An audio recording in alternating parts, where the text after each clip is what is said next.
우리는 사도행전 말씀을 통해서 우리에게 주시는 하나님의 그 음성에 귀를 기울이고 있습니다.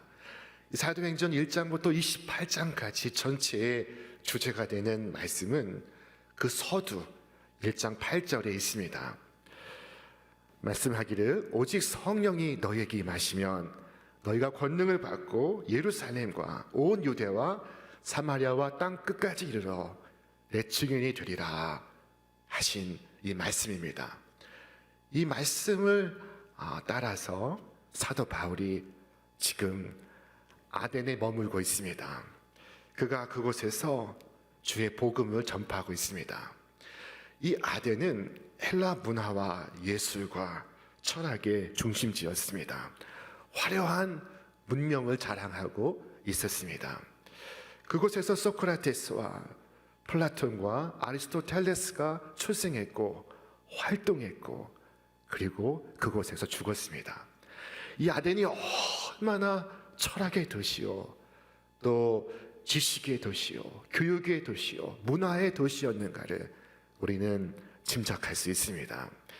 자, 그런데 그 도시에 우상이 가득하였습니다. 지성과 우상이 공존하고 있었습니다. 문화가 발달하고 지식이 늘어나면 우상이 없어지는 것일까요? 그렇지 않습니다. 보십시오. 아덴이 철학의 본산지 아닙니까? 철학의 발상지 아닙니까? 그러나 그곳에 우상이 가득합니다. 바울은 우상이 가득한 도시를 바라보면서 견딜 수 없는 심정에 붙잡혔습니다. 그는 시장에서, 회당에서 사람들을 만나 변론했고 그리고 그들에게 복음을 전했습니다. 그런데 아덴의 철학자들이 이 바울을 발견하고 이 바울을 데리고 갑니다. 오늘 말씀에 이르기를 그를 붙들어 아레오바고로 가며 말하기를 네가 말하는 이 새로운 가르침이 무엇인지 우리가 알 수 있겠느냐? 네가 어떤 이상한 것을 우리 귀에 들려주니 그 무슨 뜻인지 알고자 하노라 하니 모든 아덴 사람과 거기서 나그네 된 외국인들이 가장 새로운 것을 말하고 듣는 것 이외에는 달리 시간을 쓰지 않음이더라. 이 아덴 사람들은 지식욕이 대단해서 새로운 사상을 듣고 말한 것 이외에는 다른 아무 일도 하지 않았다고 말하고 있습니다. 이렇게 아덴 사람들이 늘 새로운 것을 찾는 이유는 무엇일까요? 자, 그것은 진리를 아직 알지 못하기 때문입니다. 그들에게 진리를 말하는 사람이 없습니다. 그들은 굶주려 있습니다. 진리에 굶주려 있습니다. 여러분, 홍수 속에 마실 물 없는 것처럼 지식의 바다 속에 저들이 마실 물이 없습니다. 사람들의 이성과 논리로 만들어진 철학은 진리가 아닙니다. 여러분, 누가 철학으로 자신의 죄의 문제를 해결했다고 간증하는 사람이 있습니까? 이 철학으로 죽음의 고민에서 벗어나 자유를 얻었다고 말하는 사람을 본 적이 있습니까? 철학은 진리가 아닙니다. 진리는 오직 참 대신 한 분 주님을 아는 것입니다. 예수의 복음만이 하나님께서 주시는 하늘의 진리입니다. 이 세상에 다른 진리는 없습니다. 오직 예수만이 길이요 진리요 생명이십니다. 그것이 유대인은 표적을 구하고 헬라인은 지혜를 구하나 나는 십자가에 못 박히신 그리스도를 전하노라 라고 말했던 사도 바울의 이유였습니다. 올해 2월 초에 90세로 소천하신 이어령 박사님이 있습니다.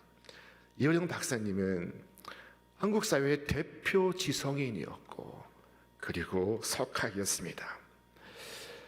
우리 시대 최고의 지성으로 불렸습니다. 그분이 늦게 예수를 믿고 이렇게 고백했습니다. 저에게는 잘 나가는 미국에서 검사를 하고 있던 딸이 있었습니다. 그런데 이 아이가 암에 걸리고 가정에 우환이 생기고 눈까지 실명 위기가 찾아왔습니다. 애가 똑똑하고 잘 나갔을 때는 걱정을 안 했는데 이런 상황에 이르니 측은하게 느껴지더군요. 냉정한 저도 눈물이 나는 것입니다. 딸이 앞으로 내 얼굴을 못 본다고 생각하니까 내 지식으로는 이해할 수가 없는 것이었습니다. 믿을 수가 없었습니다. 그때 아빠가 교회 나가주기를 바라는 딸의 요청으로 평생 처음 교회를 나갔습니다. 그때 목사님이 소원 하나를 말하라고 하셔서 저는 무릎 꿇고 주님께 저의 소원을 아뢰습니다. 하나님, 저와 계약 하나를 합시다. 만약 우리 딸이 다시 세상을 볼 수 있다면 그때는 제게 주신 모든 능력, 모든 지성과 글쓰기와 입담을 주님을 위하여 쓰겠습니다. 그는 그렇게 결심하고 또 무릎을 꿇고 간절히 기도했습니다. 자, 이렇게 예수를 믿게 된 그는 지성에서 영성으로라는 책을 남겼습니다. 그가 올해 돌아가시기 전에 주님, 제가 주님의 옷자락 끝을 붙잡고 가겠습니다 라고 고백하고 하늘의 부르심을 받았습니다. 철학은 인생의 해답이 아닙니다. 지식도 인생의 해답이 아닙니다. 오직 그리스도의 복음이 해답입니다. 예수만이 해답입니다. 아덴이 필요로 했던 것이 바로 이 복음이었던 것입니다. 오늘 지성의 대학 도시인 이 신촌에 필요한 것도 이 동일한 복음입니다. 저는 대학에서 대학생들에게 설교를 하거나 박사님들에게 설교할 기회가 많이 있었습니다. 그때마다 무엇을 전할까를 고민합니다. 목회자는 강단에 서면 이 회중의 가슴으로부터 들리는 소리를 들을 수 있다고 합니다. 목사님, 설교 짧게 해주세요. 목사님, 설교 재밌게 해주세요. 자, 저는 처음에 그 소리가 들리지 않았습니다. 그러나 지금은 선명하게 들립니다. 갈수록 더욱 분명하게 들리고 있습니다. 목사님, 저희는 철학적이고 정치적인 설교를 들으려고 온 것이 아닙니다. 목마른 심령의 힘을 얻기 위하여 하나님 말씀을 듣기 위하여 온 것이니 복음을 전해 주세요 라고 말하는 것이 아니겠습니까? 여러분, 그 자신이 뛰어난 학자였던 바울이 무엇을 말했습니까? 우리 함께 말씀 읽겠습니다. 지혜 있는 자가 어디 있느냐? 선비가 어디 있느냐? 이 세대의 변론가가 어디 있느냐? 하나님께서 이 세상의 지혜를 미련하게 하신 것이 아니냐? 하나님의 지혜에 있어서는 이 세상이 자기 지혜로 하나님을 알지 못하므로 하나님께서 전도에 미련한 것으로 믿는 자들을 구원하시기를 기뻐하셨도다. 전도에 미련한 것으로 저들을 구원하기를 기뻐하셨다고 말씀하고 있습니다. 여러분, 복음의 이 소식은 목마른 영혼의 생명수 샘물과 같습니다. 그런데 그 소식을 나 혼자 알고 나 혼자 누리고 나 혼자 간직하고 남에게 전하지 않을 수 있습니까? 바울은 도저히 그렇게 할 수 없었습니다. 그는 전하지 않을 수가 없었습니다. 하루는 저 아람 왕국이 이스라엘을 침략했습니다. 자, 전세는 이스라엘에 분리했습니다. 밀리고 밀려서 이스라엘은 이 사마리아 성으로 집결했고 사마리아 성은 포위가 되었습니다. 시간이 흘렀고 그리고 모든 복음로가 차단이 되었습니다. 성 안에 있는 사람들이 굶주리기 시작했습니다.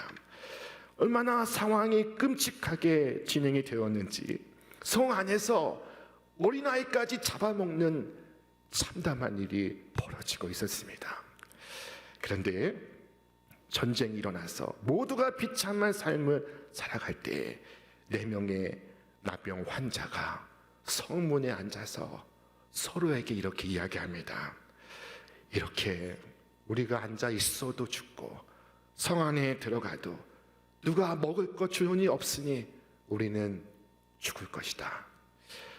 어떻게든 죽을 바에야 저 아람 적진에 가서 항복하고 살기를 모색하는 것이 어떻겠느냐. 살려주면 감사한 일이고 죽이면 할 수 없지 않느냐 라고 서로에게 말을 합니다. 자, 이왕 죽을 목숨 가만히 앉아서 죽을 바에는 차라리 가서 항복하고 살 길을 찾아보자 결심하게 되었습니다. 그래서 저녁 어스름 무렵에 그 4명이 적진을 향해서 나아갔습니다. 조심조심 적진을 향해 나아가보니 여러분, 이상하게도 하나도 인기척 소리가 없습니다. 보초를 서고 있는 군인도 없고 천막도 비어 있습니다.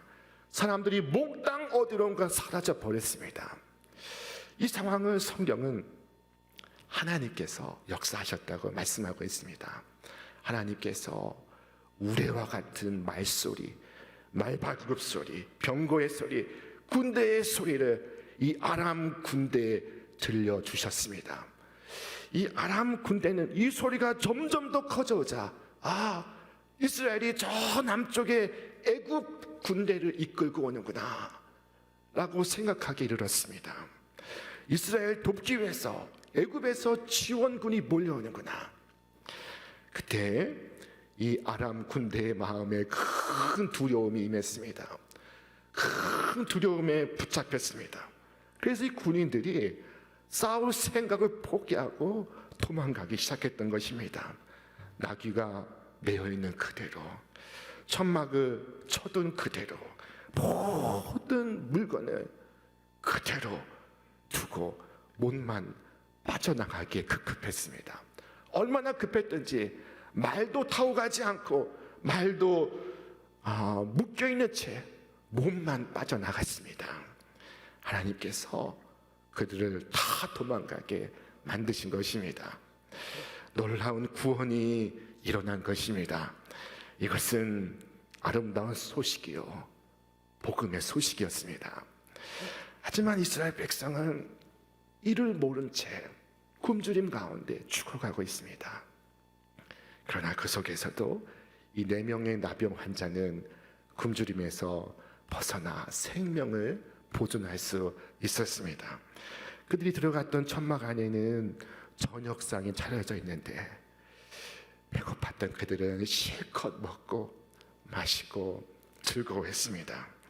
그들도 굶주림으로 죽을 수밖에 없었던 사람들이었는데 하나님의 놀라운 은혜로 생명을 구원받게 되었습니다. 여러분, 그들이 한 일이 뭐가 있습니까? 그들이 행한 일이 무엇입니까? 아무것도 없습니다. 전적인 하나님의 은혜였습니다. 인간의 노력이나 인간의 행위로서가 아닌 전적인 하나님의 은혜로 이루어진 구원이었습니다. 여러분, 우리가 다 이와 같지 않습니까? 우리가 다 죄 가운데 죽을 수밖에 없는 사람들이지 않았습니까? 그러나 구주께서 우리를 위하여 우리 죄를 지고 십자가에서 대속하셨으니 여러분, 그의 죽으심으로 우리가 구원을 받게 되었습니다. 우리가 한 것이 무엇이 있습니까? 우리가 행한 일이 무엇입니까? 아무것도 없습니다. 모두가 전적인 하나님의 은혜인 것입니다. 구주의 십자가 은혜로 말미암아 값없이 구원을 받게 된 것입니다. 그때 이 4명의 거린들은 실컷 먹고 마시다가 퍼뜩 정신을 차리게 되었습니다. 성 안에서 굶어 죽어가고 있는 백성들의 생각이 난 것입니다. 우리 말씀 같이 읽겠습니다. 나병 환자들이 그 친구에게 서로 말하되 우리가 이렇게 해서는 아니 되겠다. 오늘은 아름다운 소식이 있는 날이거늘 우리가 침묵하고 있도다. 만일 밝은 아침까지 기다리면 벌이 우리에게 미칠지니 이제 떠나 왕궁에 가서 알리자 하고, 이들은 지금 자신들이 하고 있는 일이 선하지 않다는 것을 깨닫게 되었습니다. 지금 이 소식을 저 굶어 죽어가는 백성들에게 전하지 않고 지금 우리끼리 먹고 마시고 즐기고 있다면 하늘에서 벌이 임할 것이라고 생각했습니다. 여러분, 바울이 왜 그토록 열심히 전도했는지 그 이유를 아십니까? 바울이 자신의 전도하는 그 이유를 이와 같이 밝혔습니다. 내가 복음을 전할지라도 그것이 나에게 자랑거리가 될 수 없습니다. 나는 어쩔 수 없이 그것을 해야만 합니다. 내가 복음을 전하지 않으면 나에게 화가 미칠 것입니다. 그래서 이 4명의 거지들은 성 안으로 달려갔습니다. 자, 아름다운 소식을 전하기로 작정하고 있습니다. 미국의 D.T. 나이스라는 선교학자가 있는데 이분이 선교를, 전도를 아주 재미있게 정의하기를, 전도란 거지 한 사람이 또 다른 거지에게 어디에 가면 먹을 것이 있는가를 알려주는 것이다 라고 말했습니다. 여러분, 굶주려 있는 거지가 먹을 것을 얻을 수 있었다면 또 다른 굶주려 있는 사람에게 어디로 가면 먹을 것이 있다고 알려주는 것, 그 마땅한 마음, 그것이 바로 전도인 것입니다. 하나님의 은혜를 나 혼자 알고 나 혼자 간직하고 나 혼자 누리고 주어하는 자들을 그저 바라보고만 있다면 그것은 옳지 않은 행동입니다. 그 4명의 거지가 전하는 말을 물론 사람들은 믿을 수가 없었습니다. 그러나 그들은 물러서지 않았습니다. 물러설 수가 없었습니다. 그들은 알고 있기 때문입니다. 이스라엘 백성이 살 수 있다는 것을, 목마르고 배고픈 영혼이 배부를 수 있다는 것을 그들은 분명히 알고 있었던 것입니다. 그것이 그들의 믿음이었고 그들의 확신이었습니다. 그 믿음으로 그들은 왕궁에 있는 자에게 알렸고 그 일로 인하여 결국 이스라엘 수많은 생명이 구원을 받게 되었습니다. 하나님께서 우리에게 이 구원의 은혜를 주신 것은 우리만 이 복된 소식을 간직하라고 주신 것이 아니라 다른 죽어가는 영혼들에게 이 소식을 전하라고 주신 것입니다. 우리는 그들에 대하여 복음에 빚진 자들입니다. 우리는 그들에 대하여 책무자들입니다. 여러분, 바울의 고백을 들어보시길 바랍니다. 헬란이나 야만인이나 지혜 있는 자나 어리석은 자에게 다 내가 빚진 자라. 그러므로 나는 할 수 있는 대로 로마에 있는 너희에게도 복음 전하기를 원하노라. 여러분, 먼저 믿은 자로서, 먼저 은혜 받은 자로서 우리는 복음에 빚진 자들입니다. 여러분, 빚을 갚으시기를 바랍니다. 여러분이 그 빚을 갚지 않으면, 여러분이 그 복음을 전하지 않으면 화가 나에게 미칠 것이라 바울이 고백했던 것을 기억하시기를 바랍니다. 여러분, 주위에 아직도 이 아름다운 소식을 듣지 못한 사람들이 있습니까? 여러분, 가족 가운데 있습니까? 친척 가운데 있습니까? 친구 가운데 있습니까? 여러분, 이 계절에 그들을 위하여 기도하고 그들에게 사랑을 베푸고 그들에게 이 복음의 소식을 전하겠다고 결단하시기를 바랍니다. 그것은 이 전도 역시 마찬가지입니다. 왜 전도해야 하는지 여러분 그 이유를 알고 있습니까? 자, 그것은 지금 이 행위가 그의 생명과 연관되어 있기 때문입니다. 바울은 그 이유로 이렇게 밝혔습니다. 내가 복음을 부끄러워하지 아니하노니 이 복음은 모든 믿는 자에게 영원한 구원을 주시는 하나님의 능력이 됨이라. 첫째는 유대인에게요 또한 헬라인에게로다. 바울은 주를 믿어야만 생명을 구원받을 수 있다는 것을 알고 있습니다. 확신하고 있습니다. 여러분, 우리의 친구나 우리의 이웃이나 우리의 가족 중에 예수를 믿지 않는 사람이 있는데 예수를 믿지 않는 것에 대해서 안타까워하지 못하는 이유가 무엇인지 아십니까? 그것은 예수를 믿는 것이 그의 생명과 연관되어 있다는 것을 우리가 심각하게 인지하지 못하기 때문입니다. 여러분, 그것이 생명과 관계된 것이라는 확신이 있다면 우리는 바울과 같이 안타까운 마음으로 그리스도를 전할 것입니다.